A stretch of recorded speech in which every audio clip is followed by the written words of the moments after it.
Hello मित्रांनो, तुमच्या मराठी दिग चॅनलवर स्वागत आहे। मी तुम्हाला मराठी दिग चॅनलवर रोज नवीन इंग्रजी शब्द शिकवणार।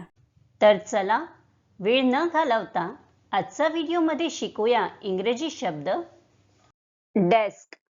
डेस्कचा मराठी अर्थ लिहिण्याचा बाक, मेज किंवा जेथे ग्राहकांशी देवाणघेवाण होते असे मेज होत आहे।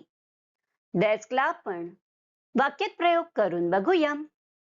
पहिले वाक्य आहे I will meet you at the main reception desk. दुसरे वाक्य आहे He arranged the books on the desk.